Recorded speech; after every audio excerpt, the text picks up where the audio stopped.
السلام علیکم ورحمة الله وبرکاته. هیله چې رو جوړ په صحت جامع به ولرئ. په نن ویډیو کې د ایکسټراکشن فارسیپ دویمه ویډیو ده چې په دې ویډیو کې به موږ په عملي شکل سره یو غاښ د لیل ساکټ څخه راوباسو په هر فارسیپ باندې چې موږ ویلي وو هغه ترسره کوو. لومړی تاسو وګورئ موږ فول ډایرکټ فارسیپ په واسطه باندې مثلا د پورته جامې چپ طرف ته سنټرال غاښ دی دا وباسو یا سنټرال انسیزر دی دا وباسو یا ایکسټرا کوي. دې دپاره لومړی به تاسو د سوند په واسطه باندې یا یو بل آلې په واسطه باندې دا مارجینل اوری د غاښ څخه جدا کړئ. چې کله هم د غاښ څخه دا جدا کړه پس د هغې نه به په ډایرکټ الیواتور په واسطه باندې غاښ ونیسئ، ناروغ ته به مخامخ ودرېږئ او روټیشن حرکت به ورکړئ، ځان طرف ته به یې کش کړئ تر څو لیول ساکټ څخه غاښ په سمه توګه باندې راوځي یا خارج شي. په دغه شکل سره به ونیسئ. دې ته به سپنیشن او پرونیشن یعنې داخل او خارج حرکت نه ورکوي ځکه دا یوه ریښې لري او غاښ ماتېږي.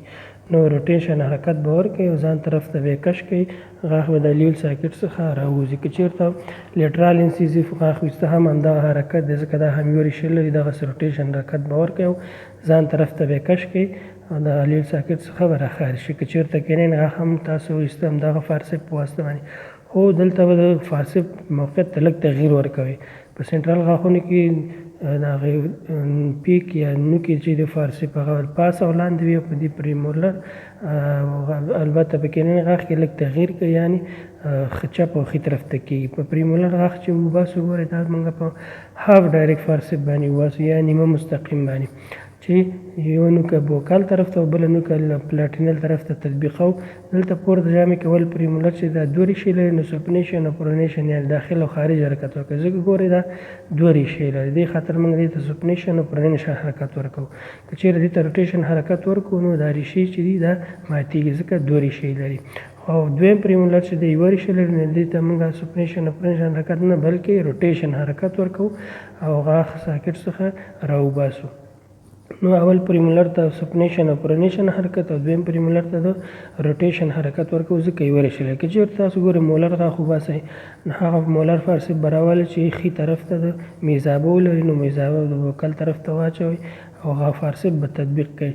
دې ته به سپنیشن او پرونیشن حرکت ورکوي یعنې یو داخل بل خارج د بل خارج سره به غاښ به یې بیرون راوځي. باید دلته به په فارسیپ باندې ډېر فشار نه واردوئ ځکه چې د غاښ د ماتېدو باعث کېږي. که چېرته وغواړئ دویم مولر وباسئ دویم مولر هم په همدې شکل سره یو خارج حرکت داخل حرکت د دویم خارج حرکت سره غاښ چې کېږي دا د لیل ساکټ څخه راوځي یا هم رابهر کېږي.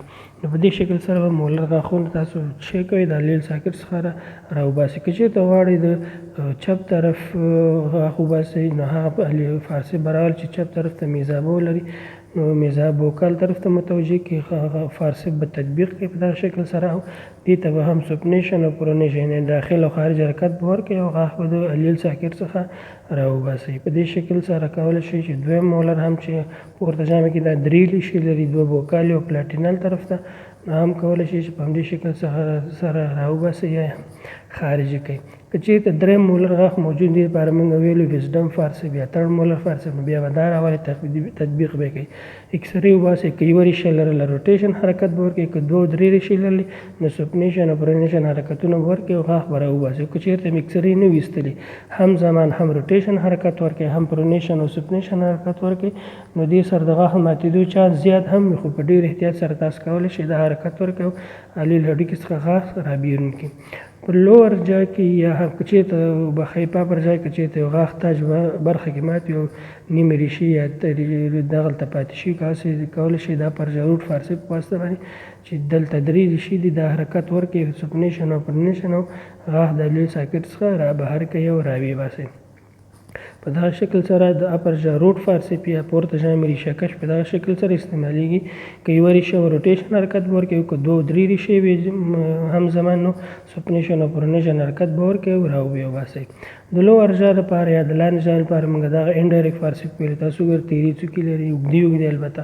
که چېرې تاسو غواړئ سنټرال غاښ وباسئ لاندې جامې دلته به د مریض مخامخ به تاسو ودرېږئ، مریض مخې ته به ودرېږئ او لومړی به دغسې لیول د ورۍ شاوخوا به د جدا کوي دغه نه د غاښ نه پس د هغې نه به همدا انډایرکټ فارسیپ فارنسیزر دا به واچوئ تطبیق به کوي. پس دینه به روټیشن حرکت ورکوي یا دایروي حرکت، ځکه دا یوه ریښه لري او پورته طرف ته به کش کوي، غاښ به د لیل ساکټ نه راوځي. که چېرته د بل طرف سنټرال ایسته دې ته به هم دغسې روټیشن حرکت ورکوي. که چېرته لیټرال انسیزیف ایسته د دې طرف لږ به تغیر ورکړي، موقت لږ به راتاو شي، د مریض تنګ ته به شي او د لیل څخه به دا غاښ راوباسي. که چېرته پریمولر غاښونو نو دې ته په حالت کې به تاسو عموما د ناروغ شاته به ودرېږئ، چې ناروغ شاته به ودرېږئ.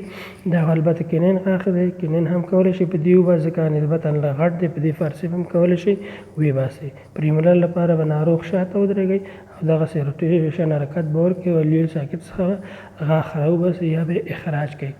دویم پریمولر هم ایسته هم دغه حرکت دی، ځکه دا یوه ریښه لري. نو چې یوه ریښه لري موږ دې ته روټیشن حرکت ورکوو او راوباسو. د مولر غاښونو ویستلو لپاره البته د لاندې ژامې تاسو به بیخي د ناروغ شاته به ودرېږئ، شاته به ودرېږئ، د بکرسټ شاته به ودرېږئ، د شا طرف ته فارسیپ به تطبیق کوي. دې ته به سپنیشن او پرونیشن حرکت یعنې داخل او خارج حرکت ورکړي، ځکه دا دوه ریښې لري. دې ته به روټیشن حرکت نه ورکوي، ځکه ریښې ماتېږي. که دویم مولر هم ایسته هم دې شکل سره سپنیشن او پرونیشن یعنې داخل او خارج حرکت به ورکوي، غاښ به د لیل ساکټ څخه راوځي یا را بهر به شي. که چېرته دا ډیزاین فارسیپ درسته وکړو دا هم کولی شي، خو دې دپاره به تاسو ناروغ مخې ته ودرېږئ، ځکه دا ساختمان بدل دی، مخې ته به ودرېږئ، ناروغ دې ته هم سپنیشن او پرونیشن حرکت ورکوي او غاښ به د لیل ساکټ څخه را بهر کوي او را وباسي. که چېرته یو غاښ البته د ښي چپ طرف پریمولر غاښ وباسي، ناروغ مخامخ به ودرېږئ او پریمولر غاښ به چې کوي خارج به یې. که چېرته اول پریمولري، دوهم پریمولري، اول مولري، دویم مولري، دلته به ناروغ مخامخ به ودرېږئ او لاس به ښي طرف ته تاو کړئ د ناروغ او دغسې غاښ کې به فارسیپ تطبیق کې په دغه شکل سره او راوباسي. که چېرته تاج ماتو لکه به فارسیپ نوکي داخل کوي، ښه به غاښ قوي ونیسئ، بیا به یې راوباسي. که چېرته دوم مولر غاښ یا د ویزډم غاښ هم په دغه شکل سره د پرونیشن او سپنیشن حرکتونو په واسطه کولی شئ دا غاښ د لیل ساکټ څخه را بهر کې هم راوباسئ. دا و د فارسیپونو د استعمال طریقه. تر بلې ویډیو د خدای په امان.